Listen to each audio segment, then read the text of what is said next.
Hello, how you doing? My name is Andrew Oury, and this is a short presentation from Oury Clark. I've called it Back to the Future because I think we're going back to work, but we're going back to a different kind of world. So I finally get to use the phrase "Back to the Future," which I'm particularly happy with as a child of the 80s. We are Oury Clark. We're a multidisciplinary professional firm in London and the Thames Valley. That basically means lawyers and accountants.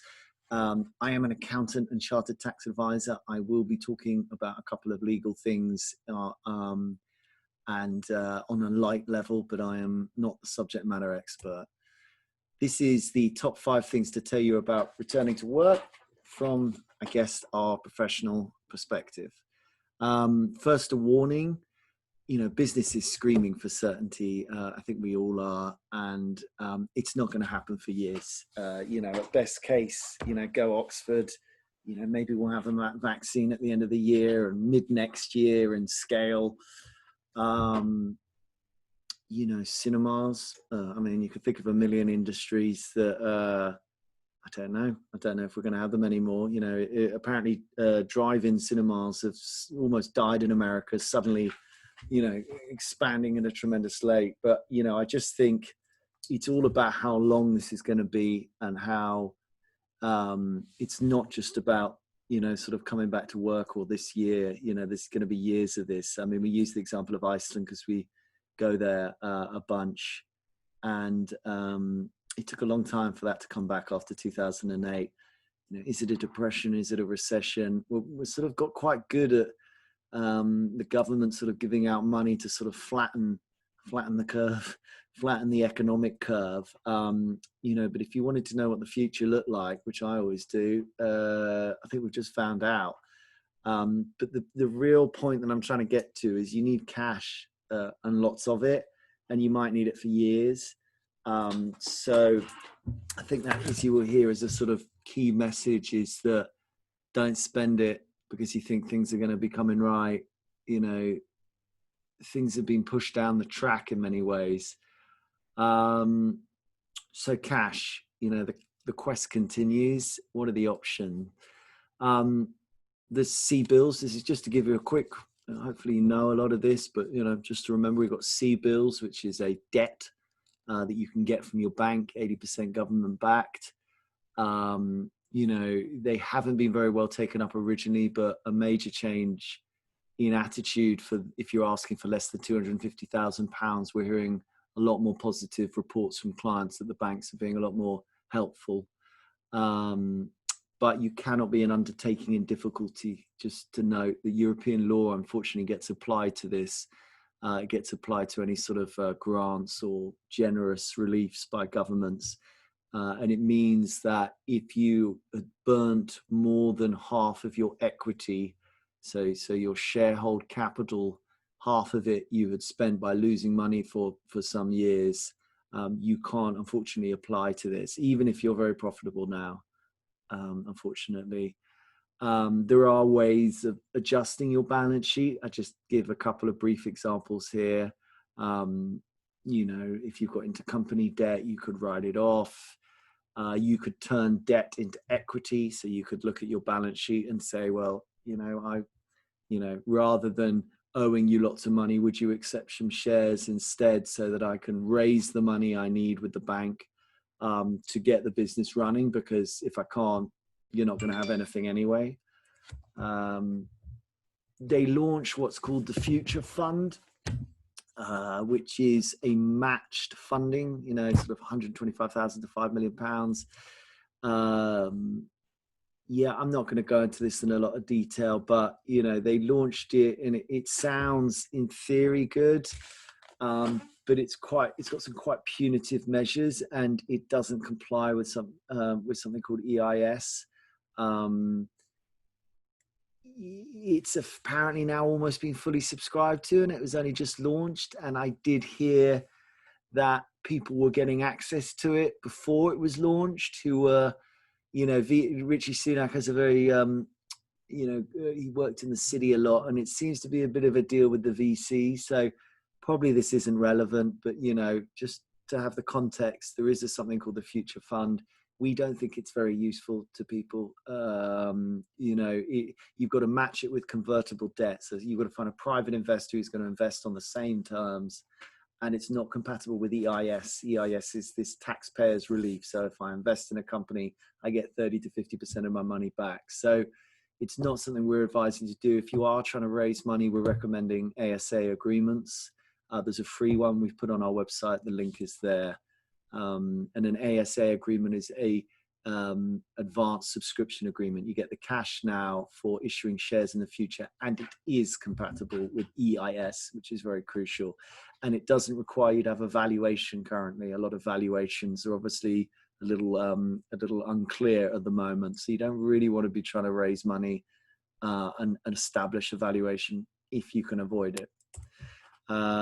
They also announced something called the Innovate Fund, which was really mostly for people who were already in the Innovate Fund. But if you are doing some sexy R&D or some really interesting tech, there is some support. As you see there, £175,000 for 1,200 firms not currently in receipt.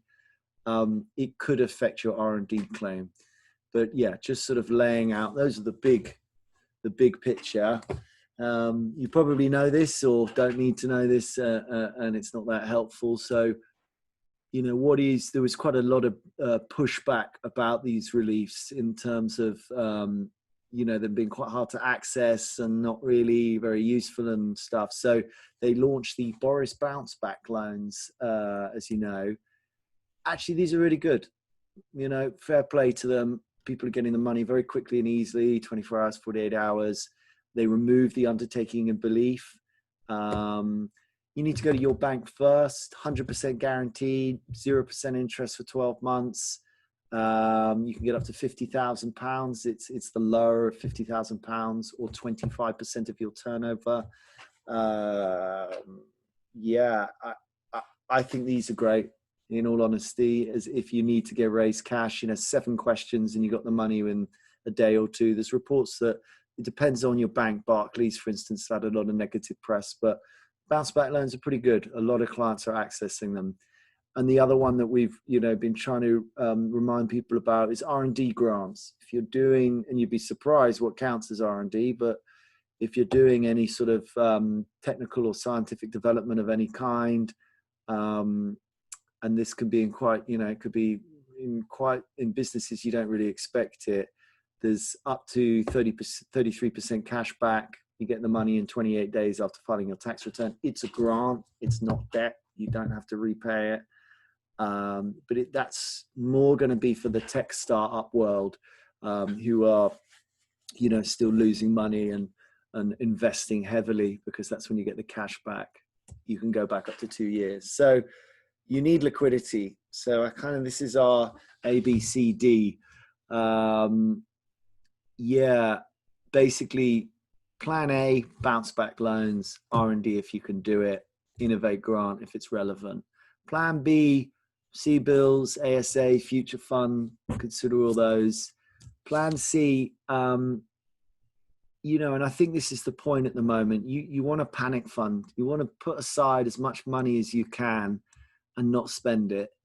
And if you have a home, maybe you need to look at mortgaging it. Debt has never been cheaper.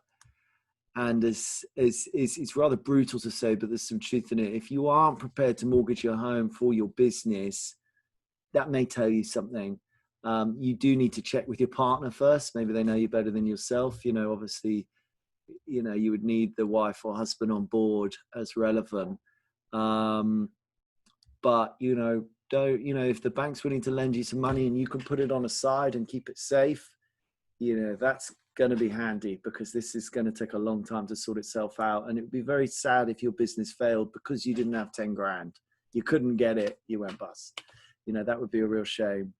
Plan D, even speak to your parents and loved ones, you know, tell them it's going to be rough, but, you know, and this is all about, if you believe in your business, you've got to believe in it, to go down this road. But, you know, if you believe in your business, you could just set them up saying, look, I might ring you in a panic. You know, would you be up for supporting me? I'd add to this also, document what you're doing. They've relaxed the rules on what the concepts of wrongful trading and fraudulent trading, but please hold a directors meeting and document what you're doing, because it's just so important. Because when this all comes to pass, you will need to show that you did think this through and you did have a plan that meant you could survive, and you weren't just taking what you could and hoping for the best. Delay things, you know, still this is an important point. You can delay your filings at Companies House. You can delay your payments with HMRC. They're in a empathetic mode. But don't delay where this, you know, you could obviously be getting R&D, or where perhaps you want to you know, you want to do some accounts now which show the business was doing well, you know, and delaying, not filing and stuff at Companies House does impact your credit rating and how you're perceived. So yeah, take what delays you can. Certainly don't, you know, sort of go and pay your liabilities because you think, oh, well, I've got to pay them anyway.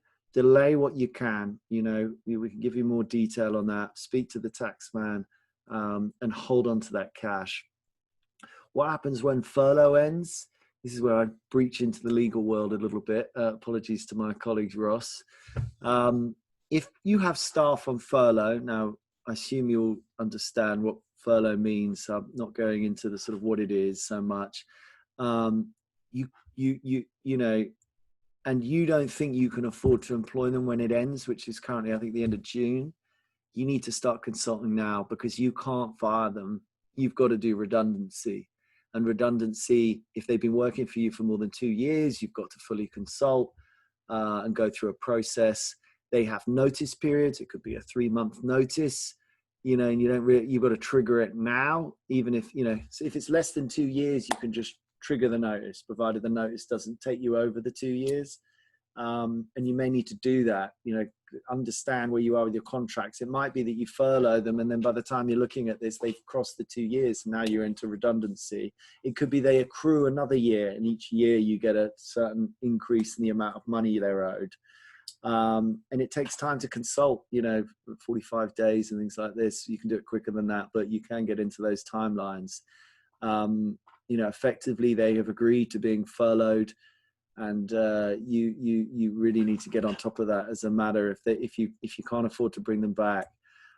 If you can only afford to bring them back at partial salaries, again, you need to get on with that now. You need to, you know, consult and get their consent.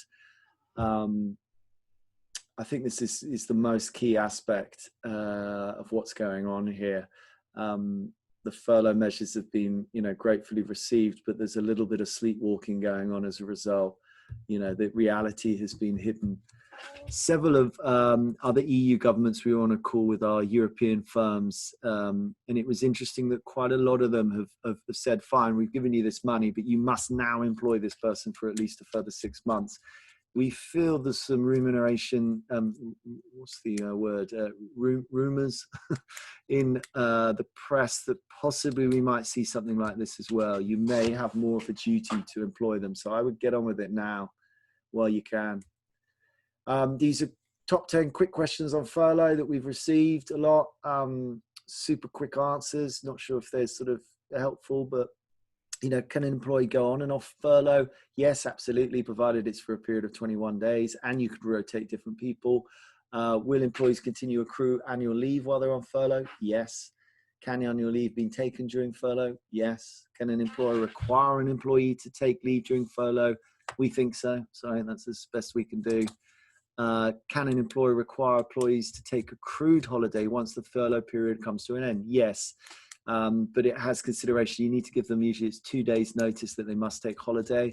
I think everyone else, you're going to end up in a position where they're going to be taking all their holiday towards the end of the year, which might be really unhelpful. Certainly within our own business, we've had to force some holidays. And I think it's important for people's mental health. There's no doubt about it. What pay is an employee entitled to when they take annual leave during furlough? The first 20 days is at full pay, and this includes bank holidays. So there's a little bit of a surprise for some people that they have to pay some of these people a lot more money for their holiday days. You know, you may have furloughed them at quite a low rate, but their full salary is going to be due on their holiday pay. Again, a little bit tricky that. If the employee has prearranged annual leave, which falls during furlough, can they take that? Yes. Can they cancel that leave? No, only with your permission, only with the employer's permission. What happens if someone gets sick while they're on furlough? Should they go on to statutory sick pay? We can't see the point. Furlough is much more generous than SSP. You know, if someone's saying they're sick while on furlough, be a little strange, but just, yeah, I would avoid it. And our favorite question, question 11, the bonus question, can an employer keep in touch with employees while they're on furlough? 100%, and you can train them. So train them, you know, think creatively. We've been doing it. Lots of firms are doing it. If there's someone who, you know, it needs to go and reskill and retrain, now is the time, you know, because the government will pay for that training effectively. They can also be involved in virtual events and, you know, be involved in HR matters. They just can't work. Getting the cash, I'm not sure if any of you tried to use the portal. It's a nightmare, and they've made it very complicated, unfortunately. Just a couple of comments here. You know, it doesn't have the ability to amend a claim, so you've got to get it right. You don't need massive information, any of the names in the NI numbers, the bank account, the address. The address of your company bank account is required. You know, they're going to repay, they're refunding the company, not the individual. There's a 30-minute lockout. They also ring you sometimes, so make sure you look at your phone and answer it to clear security, or you might get stuck. It's calculated on a 7-day week, which we've never done before, really, you know, in terms of you almost always calculating on a 5-day week, which made it more confusing. You know, where the salary has been paid, you've got this sort of bank holiday problem that you've got to pay them at 100% for those days. Don't take the mickey, I think, is a really key point. Some people have been, you know, trying to sort of push the rules a bit hard. I would stay away from that. You know, pay rises the day of furlough. And now finally, sort of a few things that everyone should be doing. Well, not quite finally, but I put on the page Hugh Williams, our partner who passed away last week, which has been really difficult for us. And I think it just highlights the reality of what's going on here. You need to get a will organized. You need to get a power of attorney. There's two types. You need there's health and financial, and temporary and enduring. I would get an enduring. Health and financial, just Google power of attorney. You've got to register it with the government. The government has a nice clean page website. You can see what to do. You got to register it. Do it with the person most close that you love in your life, you know, so if anything happens, they can make decisions. They can access your bank accounts. You know, really important point. Make sure someone has your passwords. Group insurance for your workers. There's various, you know, the insurance market is open, and I know they haven't been terribly helpful so far, the insurance market, but you can at the moment get term cover or life insurance cover. I think this is important, and yeah, worth doing. You know, I've certainly done it between me and my wife. You know, you do sort of period of over the next 10 years, if something was to happen to either of us, that there would be money paid on an annual and on an initial basis to help you get on. You know, they're not doing medical underwriting, but you can get basic policies at the moment. Yeah, just some key sort of things to go. And then, sorry, yeah, finally, and so Hugh wrote some of this, so I've slightly done it in his honor too. Business as unusual or usual. And the initial points that Hugh amused me with some weeks back were his A to F, the slowest rendition of the alphabet. You know, I think these are just some musings on what's going on, but it's been a funny old time. A is for president, slightly rude word. You know, B is for Brexit. C is for COVID. You know, we thought it might be Corbyn. You know, now is it about our addiction to China? You know, you can check out our blogs on these sorts of discussions. D is, you know, is it for depression? We hope not. But there's definitely some serious stuff being pushed down the track. E, you know, you would think is for economy, but I think really what you should be thinking about this is environment, because COVID's shown us how much we can change. Money's never been cheaper. You know, if you can afford to borrow it and you know what to do, now is the time to make capital investment. You will never get money cheaper than this. You know, it doesn't seem possible.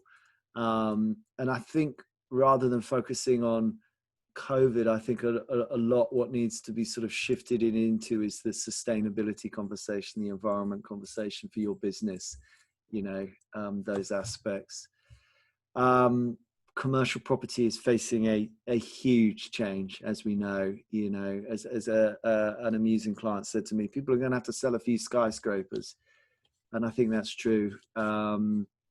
You wonder whether there will be an edge to working together. You know, whether a business will be marketed as a non-Zoom business that is a better business. Certainly, Zoom is very tiring. It's something that we're all, you know, clearly recognizing. You know, training business that went all virtual that I work with, you know, said they tried to do all day sessions and they just couldn't. People were exhausted.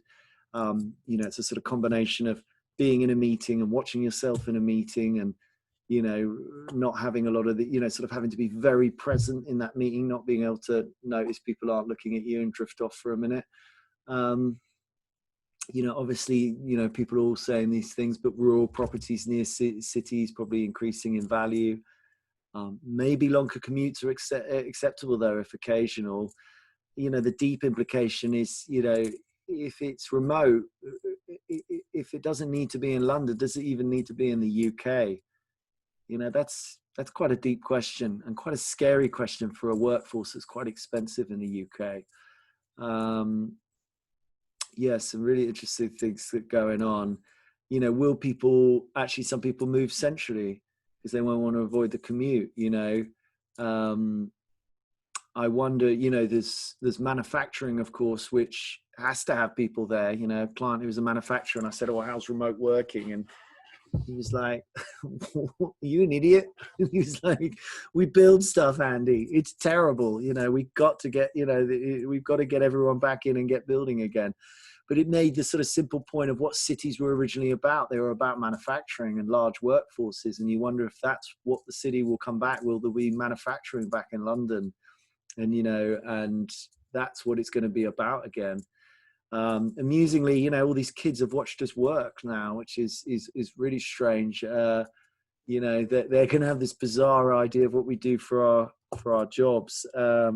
You know, a friend was telling me that her kids were practicing working from home, and they were just saying, they were basically just on phones to each other, just saying, no, you can't do that. You can't do that. No, you can't do that. Apparently that's all she says. So the kids claim. But underneath it, there is no back to normal. You know, I think some of us are already getting used to these changes. We're getting, you know, going to get much more used to being much more aware of germs and our own etiquette, and, you know, no more coughing in public. You know, it's the sort of Japanese things. Electric bikes, bicycle shops and electric bikes are going through the roof, you know, and you can see why. It's a sort of cheap, you know, environmentally friendly, you know, way of traveling. And I think, you know, we're just going to really change our attitudes. You wonder, before penicillin, what, you know, people would have been a lot more afraid of germs, but wouldn't have understood them. We understand them a lot. So I think a lot of this is about, for your business, you need to buy masks now. You need to buy plenty of sanitary products now. You know, the cleaning products, you need to stock up. I mean, they're making a fortune on these masks, but, you know, you need to be, you know, stocked up, shall we say, because there will be a second wave. There are going to be bigger problems coming down the road, and you'll need to be prepared. Yeah, tourism will return. I think people will still want to get to that beach and travel, and maybe more than ever. But, you know, the head of Mackenzie's, I was on a thing with us talking about a 50% permanent reduction in their business travel. I think that reflects roughly what we're looking at. my brother-in-law works in Heathrow in the to do with what's going on there. Definitely no third runway, completely permanently shelved. They're operating at 5%. That's such a change. Apparently, I asked him about HS2 because I was just waiting for them to scrap it. But no, HS2, because they need big infrastructure projects for big employment, is going to go ahead, and there's no plan to cancel that, which is interesting. The messaging's very, very simple, isn't it? This sort of 2-meter rule. But it sort of means that there's some quite illogical behavior at times. I think people are desperate to get together. I don't think, I think when we analyze our own business, and I spoke to a friend, he's a software developer at Google for 20 years, and was asking him about that. And, do you need to get together? And he said, you're sort of asking the wrong question. There are some people who need to not come to the office. He said, computer programming is full of some quite strange people, he said, but, there's a group of people who need to be kept away from the office. They are not good with those environments, work badly, cause politics, etc. And then there's a group of people who really need that socialization. And then there's the, sort of everyone else in between. And I thought that was helpful, like in terms of thinking about it's an individual question. It's not really a sort of, it's how do you create an environment when people will come to work? For our own business, it's, working is sort of how we believe part of how you keep your mental health strong. So, that's sort of, I can see where it's going to sit for us, that we want to make sure you are working in a good environment, because that's important to your mental health, whether that's at home or here. One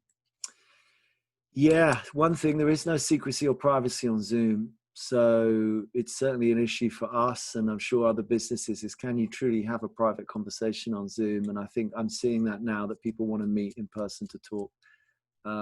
It's the only way that you can have a conversation that isn't going to be accessible by some sort of government at some point, or maybe the Chinese government. And that's it, really. Hang in there. The attitude of this situation is one of war, and we've got to all be understanding of that, and innovate. We're quite good at it. Apparently the 5th best in the world. I didn't know Sweden and the Netherlands would be so high on the list. So keep your heads down and your bodies up. Forecast for rain continues, although at least it's sunny outside. And I hope that was helpful. If you've got any questions, there's a email address for us. Just, shoot them anytime. Obviously very happy to help. That's it. Thanks very much.